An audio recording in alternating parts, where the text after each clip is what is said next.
Big news for Boston's theater district. Two iconic venues have a new patron saint. Car magnate Ernie Boch Jr. announced today the Wang Center and the Shubert Theater will no longer be part of the City Performing Arts Center. He bought the naming rights, so as of November 1st, they will be known as the Wang and Shubert Theaters at Boch Center. For Boch, it's part of a love affair that goes back decades. And the music of this guy, who performed at the first rock concert Boch attended at the Wang, then known as the Music Hall back in the early 70s. Cat Stevens and future Secretary of the Treasury, Ernie Boch Jr. joins me now along with Joe Spaulding. He was at that concert too, it turns out. He's president and CEO of the Arts Center. Joe, it's great to see you. Ernie, good to see you. Congratulations to both of you. I know you're friends, but who initiated the conversation? Joe did. What would you say? What happened? We went to lunch in March, and I said, so listen, I'm out talking about naming rights, and I've been thinking about you, and we've reacquainted ourselves and with your Music Drives Us Foundation and the legacy of the Boch family and what you enjoy in the theater. And you know, Ernie's even performed on the stage opening for Deep Purple.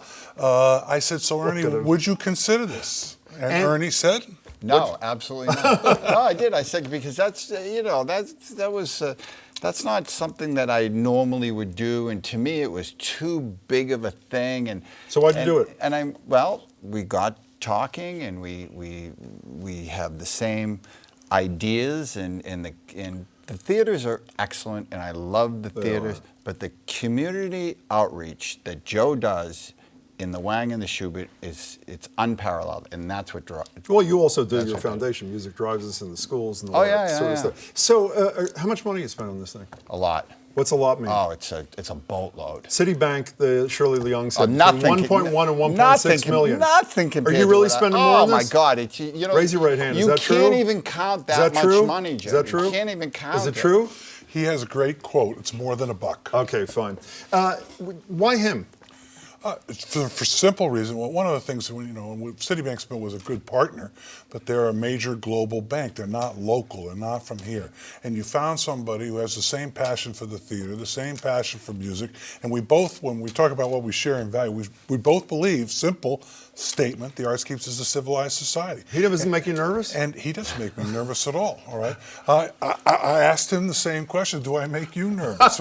So the fact of the matter is we sort of get along really well. I mean, seriously, this may come out the wrong way, so don't take it the wrong way. No. Do you think about how the Boch name, I mean, Ernie's a pretty high-profile character in this community, how that affects the image, the perception of your operation, for better or worse? I mean, I assume that was part of consideration, right? Well, you know, the arts are apolitical, and so I you know, I don't mean the politics. Okay, mine that bad, Jim. No, absolutely not. That never came into it. So if you were talking politics, we're apolitical. If not, we didn't care about that at all.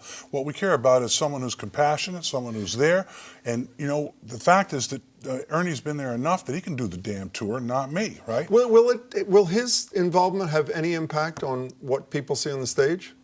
Well, not in the near future. There's things that we're talking about years from now as the arts change and where we're looking at live streaming concerts or anything along those lines. But you didn't demand any or ask for any content control at all? No, zero. No, zero. So it's a good faith partnership with a lot of money. I'm there to support it because the theater does such great things with the community. And with kids. What's this do for me as a consumer of this? I mean, what's the value of his name and money? What's this do? For somebody to go in and lend their name, it keeps the theater going. It keeps the lights on. It keeps so the paint doesn't fall off. That's one good thing. And it keeps the community outreach going. If he had said no, what would have happened? We would have had somebody else. Would you have had somebody else? We would have had somebody else. So Shirley Leung has been written, she wrote the story today in the Globe, but she's written about this nonstop, about all the arts. And one of the things that I am moved by is corporate sponsorships. You know this far better than I have been disappearing to a great degree in this community. Corporations move out of town. One of the beauties of your involvement, I think a lot of people, hopeful, feel this way. You're a local guy. I'm not going anywhere. Is your sense, as somebody who's been in this part of the business forever, that this may spur other local leaders with large wallets to follow his lead? We hope so. That's one of the things we've been talking about. Why do you think, you know, the thing that when this, you know, we're sort of, when I first moved here, the Athens of America. Of course, Athens isn't doing so well either, so forget that now that I think about it. But the Athens of America, when I read the Boston Foundation report about how we have the most nonprofit arts things, that's the good news. The bad news, institutional support, corporate support, government support, right in the crapper very here. bad. What is that? At the bottom. Why? I Because don't it's because people, it's hard to get, with everybody needing so much.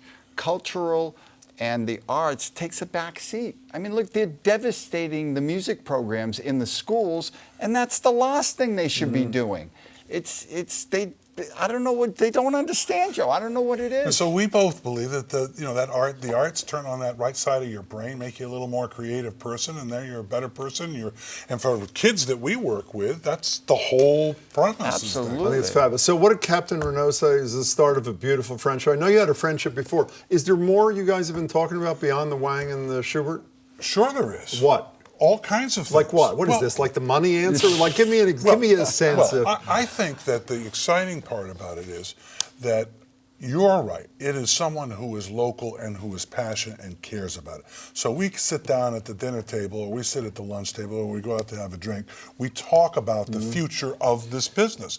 And we both know people in this business, and that combination here we think is going to drive, no offense there, drive No offense, he loves it. new entertainment thoughts in the future. So let me take one last angle at this. 5 years forward, you guys are sitting here. What are you going to describe that you two are doing together that you're not already doing as per this agreement, do you think? I think we'll have pretty much settled in and got comfortable, and have the Wang and the Shubert flourish. And there might be a couple more. Yeah, there might be a couple more. I think they know a little more. This is really exciting. Ernie, Yeah, congratulations. thank you, Thanks Jim. for being Thank you here. very much. Joe, Thanks, same Jim. to you. It's really Appreciate it. terrific for the city.